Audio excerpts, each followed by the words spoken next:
오늘 여러분과 저에게 주시는 하나님의 말씀은 마태복음 28장 19절에서 20절 말씀입니다. 우리 함께 살펴보겠습니다. 그러므로 너희는 가서 모든 족속으로 제자를 삼아 아버지와 아들과 성령의 이름으로 침례를 주고 내가 너희에게 분부한 모든 것을 가르쳐 지키게 하라. 볼지어다 내가 세상 끝날까지 너희와 항상 함께 있으리라 하시니라. 아멘. 하나님의 거룩하신 은혜와 축복으로 감사드리는 삶을 살고자 하시는 성도 여러분, 안녕하십니까? 우리는 주님께서 바라시는 교회, 아름다운 교회를 위해 주님께서 마지막 명령으로 주신 마태복음 28장 19절과 20절을 가지고 함께 은혜를 나누고 있습니다. 하나님께서 오늘 이 시간 여러분과 저의 마음속에 함께 하셔서 주님께서 말씀하시고자 하시는 거룩한 은혜를 나누어 주시기를 주님의 이름으로 축원합니다. 우리는 예수 그리스도의 제자로서 복음을 들고 세상으로 나아가야 합니다. 우리에게 주신 은혜와 능력, 그리고 멸망하는 세상에서 영원한 생명을 얻을 수 있다는 복음을 전해 주어야 하는 것이지요. 우리는 예수 그리스도의 제자로서 모든 족속으로 제자를 삼아야 합니다. 나의 제자가 아니라 예수 그리스도의 제자가 되도록 돕고 지도하고 함께 해야 합니다. 우리는 예수 그리스도의 제자로서 아버지와 아들과 성령의 이름으로 침례를 주어야 합니다. 다시 산다는 것을 경험적으로 알아야 하고 그것을 다른 사람들로 할 수 있도록 도와주며 아버지와 아들과 성령의 이름으로 침례를 받을 수 있도록 도와야 합니다. 그리고 우리는 침례를 받은 그 예수님의 제자 되고자 하는 사람들에게 우리는 어떻게 더 나아가야 할까요? 주님께서는 말씀하십니다. 내가 너희에게 분부한 모든 것을 가르치고 지키게 하라. 오늘 이 부분을 좀 더 살펴보면서 우리의 모습을 점검해보는 귀한 시간이 되시기를 주님의 이름으로 축원합니다. 첫 번째, 분부한 모든 것. 내가 이것을 너에게 명함은 너희로 서로 사랑하게 하려 함이로라. 여기서 말하는 분부한이라고 하는 말은 헬라어로 엔텔로마이라고 하는데요. 그 의미는 명령하다, 지시하다, 위임하다 라는 의미를 가지고 있습니다. 즉 예수님께서 제자들에게 명령하시고 지시하시고 또 위임하시는 것을 의미하는 것이죠. 예수님께서 하시는 분부는 아버지께로부터 왔습니다. 오직 내가 아버지를 사랑하는 것과 아버지의 명하신 대로 행하는 것을 세상으로 알게 하려 함이로라. 일어나라 여기를 떠나자 하시니라. 예수님께서는 세상에서 전파하신 것은 다 아버지께로부터 받은 것을 전하셨고요. 자기 뜻대로 무엇을 나타내지 않으셨습니다. 그분은 철저하게 아버지의 것을 나타내셨고요. 아버지로부터 받은 것을 전해 주었습니다. 그분이 사용하셨던 능력과 그분을 통해 펼쳐진 기적들은 모두 자신의 능력이 아니라 오직 아버지의 능력이었던 것입니다. 그분은 아버지처럼 능력을 가지고 있었어요. 하지만 그분은 이 땅에 오셔서 철저하게 우리 사람들의 모본이 되셔야 했기 때문에 우리 인간이 가지고 있지 않은 것을 단 한 가지도 사용하거나 그것을 누리지 아니하셨습니다. 오직 아버지의 능력과 그분께로부터 받은 것을 많은 사람들에게 나누어 주었고 누리게 해 주셨던 것입니다. 그분은 단 한순간도 자신을 위해 살지 않으셨고요. 철저하게 인류를 위한 구속을 이루기 위해 아버지의 계획과 섭리와 인도하심에 따라 살아가셨던 것입니다. 그러므로 그분이 하시는 모든 말씀에는 능력이 있었고요. 또 그것은 세상을 창조하신 가라사대였던 것입니다. 창조하실 당시에 그분이 말씀하시면 그대로 되었습니다. 빛이 있으라 하시니 빛이 있었습니다. 그분의 말씀은 곧 능력이지요. 오늘날에도 마찬가지입니다. 우리가 우리의 말을 할 때에는 아무런 힘도 없고 감화도 없으며 능력이 되지 못하지만 우리의 입술과 생각을 그분께 드리고 그분을 통하여 나오는 말씀은 능력이고 힘이고 기적이 되는 것입니다. 히브리서를 기록한 저자는 이렇게 기록합니다. 하나님의 말씀은 살았고 운동력이 있어 좌우에 날선 어떤 검보다도 예리하여 혼과 영과 및 관절과 골수를 찔러 쪼개기까지 하며 또 마음의 생각과 뜻을 감찰하나니. 예수님의 지시하시는 분부는 능력이 됩니다. 제자들이 예수님의 이르신 대로 말한데 이에 허락하는지라. 예수님께서 이 땅에 계실 때에 제자들에게 지시하신 것들이 많이 있었습니다. 수많은 병과 귀신 들린 것과 손 마른 것, 등 굽은 것, 귀가 들리지 않는 것, 말 못하는 것, 못 걷는 것, 심지어는 죽은 것까지도 예수님의 한마디로 온전하게 낫게 되고 들리게 되고 풀리게 되고 말하게 되고 살아났던 것입니다. 예수님의 말씀은 바로 능력인 것입니다. 왜냐하면 그분의 아버지로부터 받아 말씀하시기 때문입니다. 한 번은 온 세상에 온 우주의 왕이신 예수 그리스도를 분명히 드러내고 성경의 예언을 이루시기 위해서 그분은 나귀를 타고 예루살렘에 들어가셔야 했는데요. 그 일은 전적으로 하나님의 능력으로 이루어져야 했습니다. 그래서 그분은 말씀하십니다. 저희가 예루살렘에 가까이 와서 감람산 벳바게와 베다니에 이르렀을 때에 예수께서 제자 중 둘을 보내시며 이르시되 너희 맞은편 마을로 가라. 그리로 들어가면 곧 아직 아무 사람도 타보지 않은 나귀 새끼에 매여 있는 것을 보리니 풀어 끌고 오너라.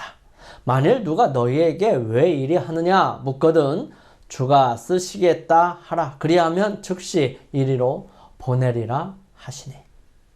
어떻게 되었을까요? 그 나귀는 준비되어 있었습니다. 그 주인은 예수님을 위해 특별히 구별하여 준비하고 있었고요. 그 일은 정확한 시간에 이루어지고 있었던 것입니다. 그 주인에게는 주가 쓰시겠다 말씀하셨다고만 말하면 되는 것입니다. 어떻게 그분은 이 모든 것을 아셨을까요? 그분은 아버지의 인도하심과 지시하심을 따라 사셨기 때문에 가능하셨던 것입니다. 예수님께서 우리에게 주신 분부하신 것은 바로 그분의 능력과 은혜가 포함되어 있는 것이고요. 그대로 이행하기만 한다면 그것은 바로 능력이 될 것입니다. 우리의 삶의 능력이 그렇게도 적은 이유는 믿음을 가지고 말씀을 순종하지 않기 때문이기도 합니다. 예수님께서 하신 분부의 목적은 우리로 서로 사랑하는 것이었습니다. 그것을 우리에게 위임하시는 것입니다. 내가 이것을 너희에게 명함은 너희로 서로 사랑하게 하려 함이로라. 예수님의 모습은 한결같으셨습니다. 유월절 전에 예수께서 자기가 세상을 떠나 아버지께로 돌아가실 때가 이른 줄을 아시고 세상에 있는 자기 사람들을 사랑하시되 끝까지 사랑하시니라. 그분은 끝까지 세상의 사람들을 사랑하셨습니다. 그리고 그들이 온전히 구원을 얻기를 바라시며 온전히 구원하시기를 바라시는 분이십니다. 험한 세상을 그래도 살만하게 만드는 것이 무엇일까요? 그것은 다름 아닌 사랑입니다. 사랑이 세상을 그래도 살만한 세상을 만들지요. 때때로 사랑은 희생을 요구하기도 하고 헌신과 목숨을 요구하기도 합니다. 하지만 그 모든 것을 통해서 세상에서 많은 사람들이 하나님을 기억하는 기회가 되고 그분을 드러내는 은혜가 되기도 합니다. 그분은 이 세상의 모든 사람을 구원하시기를 위해 오셨으며 그 일을 위해 자신을 기꺼이 희생하셨습니다. 인자에 온 것은 섬김을 받으려 함이 아니라 도리어 섬기려 하고 자기 목숨을 많은 사람의 대속물로 주려 함이니라. 그분의 희생은 세상 모든 사람들을 구원하시기에 충분합니다. 그렇게 하신 이유는 우리를 사랑하셨기 때문이지요. 그분이 이 땅에서 하늘로 가시면서 제자들에게 부탁하신 것은 다름 아닌 그분이 하신 그 사랑을 하라는 것입니다. 그것을 위임하고 가신 것입니다. 예수님께서 돌아가시고 부활하시고 난 다음에 잠깐 본 후 제자들 중에 베드로는 고기를 잡으러 바다에 갔습니다. 이 베드로는 아마도 예수님에 대한 깊은 생각과 또한 무엇인가를 결정하려고 할 때 바다에 나가곤 했었던 것 같습니다. 베드로와 함께 여러 제자들이 같이 갔었는데요. 밤새도록 고기를 잡았지만 헛수고였고요. 아침에 나타나신 주님을 인하여 고기를 153마리나 잡을 수 있었습니다. 그렇게 아침 식사를 위해 숯불 주위로 모였을 때에 예수님께서는 베드로에게 공개적으로 물어보십니다.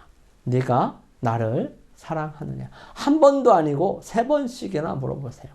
대답하는 베드로에게 내 어린 양, 내 양을 먹이고 치라고 분부하십니다.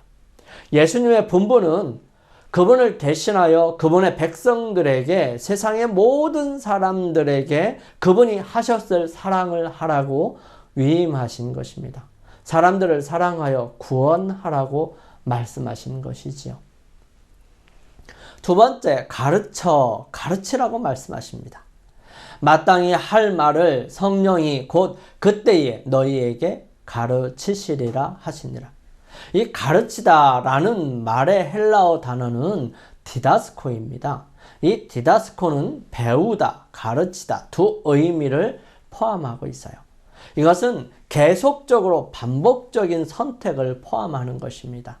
꾸준히 계속해서 정진하는 것, 발전해 나가는 것을 말하는 것이죠. 즉 가르치는 것을 가만히 생각해 보면 우리는 아는 것을 가르치고 우리가 생각한 것만 나타낼 수 있나요? 때때로 우리는 생각과 우리의 한계 범위를 뛰어넘어 나도 모르는 사이에 나타나는 귀한 진리의 개념들을 우리의 입으로 나오는 경우를 종종 경험하게 될 것입니다.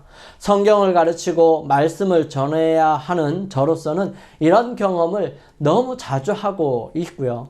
거의 말씀을 전할 때마다 경험합니다. 때때로는 그 말씀을 녹음해서 저도 다시 듣고 싶은 생각이 들어질 만큼 아쉬운 때도 참 많았습니다. 그래서 그 말이 곧 끝나면 저는 다시 메모를 하고 정리해서 기록해 두기도 합니다. 이것을 볼 때에 이 가르침에는 반드시 포함되어야 할 부분이 있는데 그것은 바로 성령님이시라는 사실입니다.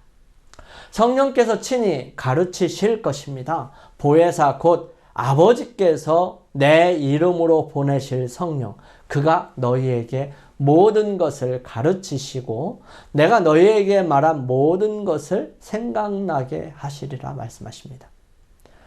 아버지 하나님께서 예수님의 요청으로 인해서 예수님께서 떠나시고 난 다음에 이 세상에 모든 사람들에게 임하시는 성령의 역사가 시작되도록 보내셨습니다.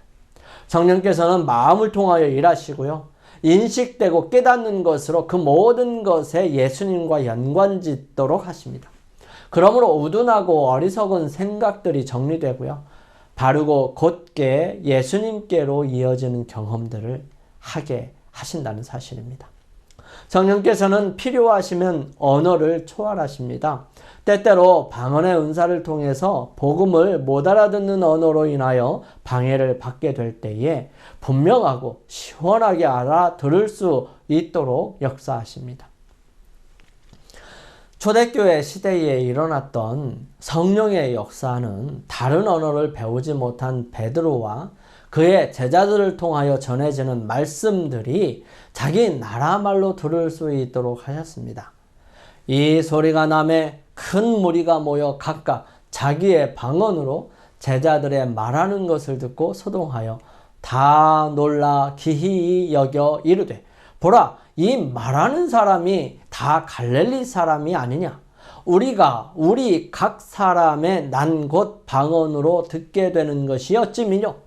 우리는 바데인과 메데인과 엘람인과 메소포다미아, 유대와 갑바도기아, 본도와 아시아, 부르기아와 밤빌리아, 애국과 및 구레네에 가까운 리비아 여러 지방에 사는 사람들과 로마로부터 온 나그네 곧 유대인과 유대교회에 들어온 사람들과 그레데인과 아라비아인들이라 우리가 다 우리의 각 방언으로 하나님의 큰 일을 말함을 듣는도다 하고, 예수님께서 명령하시고 지시하시고 위임하시는 것은 성령께서 함께 하셔서 가르치신다는 약속입니다.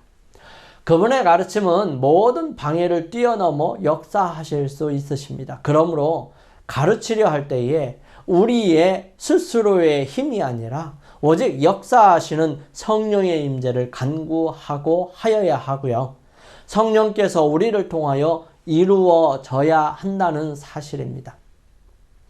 그렇다면 그 가르침의 목적은 무엇일까요? 우리가 그를 전파하여 각 사람을 권하고 모든 지혜로 각 사람을 가르침은 각 사람을 그리스도 안에서 완전한 자로 세우려 함이니. 바울은 분명하게 기록하고 있습니다.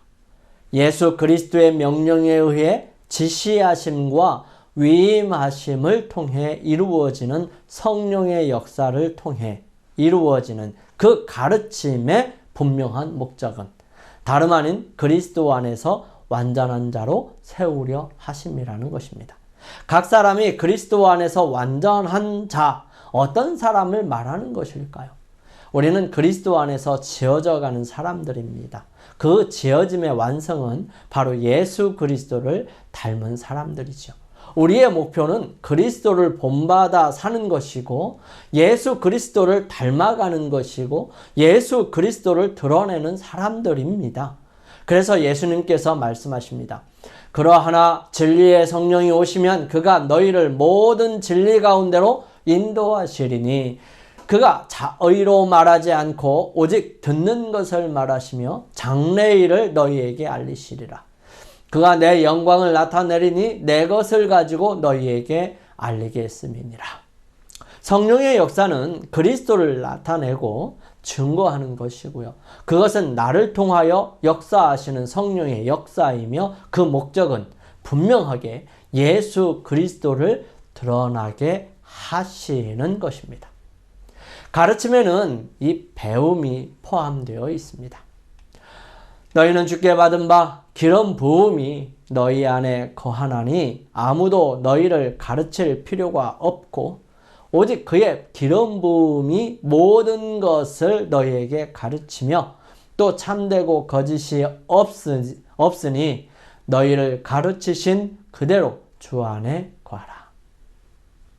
여기에서 말하는 기름 부음은 바로 성령의 역사하심을 말하는 것입니다. 가르치려면 배워야 하지요. 누구에게 배워야 하지요? 바로 사람에게가 아니라 하나님께로부터 사람을 통해 배워야 합니다. 배우지 않은 것을 어떻게 가르칠 수 있을까요? 깨우치게 해주시고 우리로 바르게 인식하게 하시며 바르게 가르치게 해주시는 분도 성령이시기 때문에 우리는 우리 스스로 무엇인가를 할 수 있는 것이 결코 아닙니다. 우리 스스로 할 수 있는 것은 악하고 이기적인 것이고요. 죄악으로 멸망으로 인도하는 것밖에는 아무것도 아니라는 사실입니다.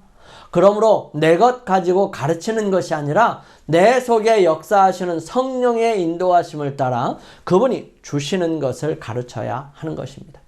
그 가르침이 있기 전에 배움이 있는 것이죠. 예수님께서 말씀하셨습니다. 나는 마음이 온유하고 겸손하니 나의 멍에를 메고 내게 배우라. 그리하면 너희 마음이 쉼을 얻으리니. 스스로는 쉼도 없고 고생뿐입니다. 그래서 그분은 내게 와서 배우라고 말씀하십니다. 우리는 주님께로부터 배워야 합니다. 그것이 바로 주 안에 거하는 것입니다. 우리는 그분을 말씀을 통해서 배울 수 있습니다. 그러므로 말씀을 펼 때마다 다른 영에 의해서 인도함을 받지 않고 오직 성령께서 바른 길을 인도해 주시기를 간구하면서 그분께 우리의 마음과 생각을 내려놓기를 해야 합니다. 그때야 비로소 우리는 바른 진리 안으로 들어가게 될 것이고요. 그것을 드러내게 될 것입니다. 이렇게 배우고 가르치는 진리는 전해지는 것만으로는 만족할 수 없습니다. 실천되지 않는 부분은 들었다고 말할 수 없고요. 깨달았다고 볼 수도 없는 것입니다. 그래서 지키는 것이 필요합니다. 그래서 세 번째, 지키게 하라. 내가 선한 싸움을 싸우고 나의 달려갈 길을 마치고 믿음을 지켰으니 이제후로는 나를 위하여 의의 면류관이 예비되었으므로 주 곧 의로우신 재판장이 그날에 내게 주실 것이니 내게만 아니라 주의 나타나심을 사모하는 모든 자에게니라. 바울은 그의 사랑하는 제자 디모데에게 보내는 두 번째 편지에서 이 마지막 부분에 이렇게 고백한 것이죠. 나는 선한 싸움을 싸웠다. 내게 주어진 길을 마치고 거기에 대한 믿음을 지켰다. 이제후로는 약속하신 상급을 주실 것인데 나뿐만 아니라 나처럼 바라는 모든 사람들에게도 주실 것이다. 주님께서 말씀하신 지키게 하라는 단어는 테레오라고 하는 단어인데요.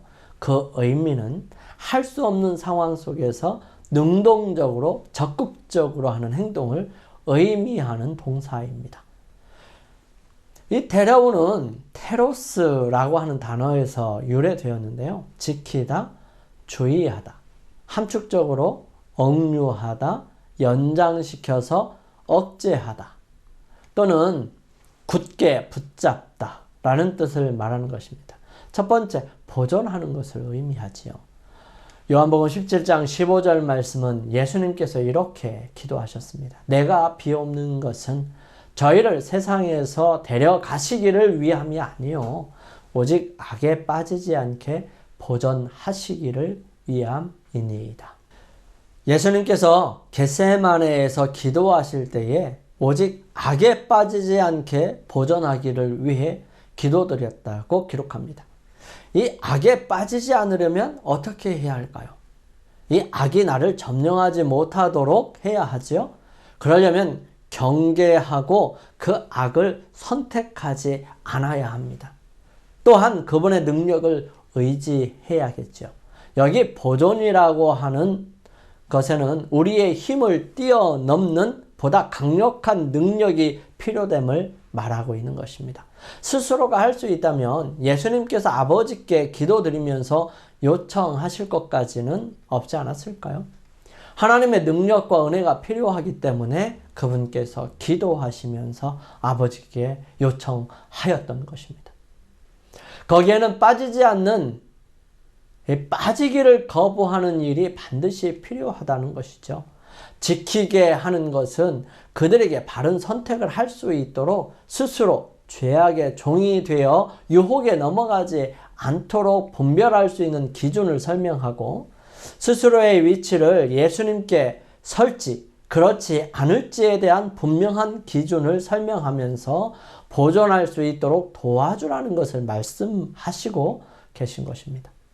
예수님께서 제자들을 보존하실 수 있었던 것은 아버지의 능력에 의지하는 것이었다면 우리 또한 다른 사람들을 보존하도록 하기 위해 그들을 위해 끊임없이 아버지의 능력이 임하시기를 기도하는 것이 필요하지 않을까요?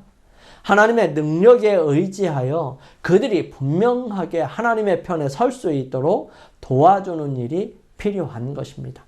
바울은 기록합니다. 평강의 하나님이 친히 너희로 온전히 거룩하게 하시고 또 너희 온 영과 혼과 몸이 우리 주 예수 그리스도 강림하실 때에 흠없게 보존되기를 원하노라. 바울의 간절한 바람은 하나님께서 보존하여 주시기를 바란다고 말합니다. 우리는 아무렇게나 해도 보존이 될까요? 우리는 반드시 해야 할 부분이 있는데 하나님의 편을 선택하는 것입니다. 그러기 위해 경계하는 것이 필요하죠. 경계하는 것을 의미하는 것. 이 경계하는 것이 무엇을 의미할까요? 고린도후서 11장 9절에 있는 말씀은 내가 모든 일에 너희에게 폐를 끼치지 않기 위하여 스스로 조심하였거니와 또 조심하리라. 이 같은 의미를 품고 있어요. 지키는 것은 경계하는 것을 의미하기도 합니다. 이 경계에 절대적으로 필요한 것은 분별하는 것입니다. 누가 적군이고 누가 아군인지를 분명하게 아는 것입니다. 이 군대에서는 아군인지 적군인지를 아는 분명한 표시가 있는데요. 그것은 암호입니다. 이 깜깜한 밤에는 잘 보이지 않아요. 그래서 움직임만 있으면 먼저 암호를 댈 수 있도록 합니다. 총을 겨누고 누구인지를 밝히라고 얘기하고 암호를 대라고 합니다. 그 암호가 틀리면 즉시로 발사해버립니다. 그래서 아군과 적군인지를 분명하게 구별할 수 있는 표시가 바로 암호이지요. 이 아군만 아는 암호입니다. 그리스도인과 그리스도인이 아닌 것에 대한 분명한 식별 표시는 무엇일까요?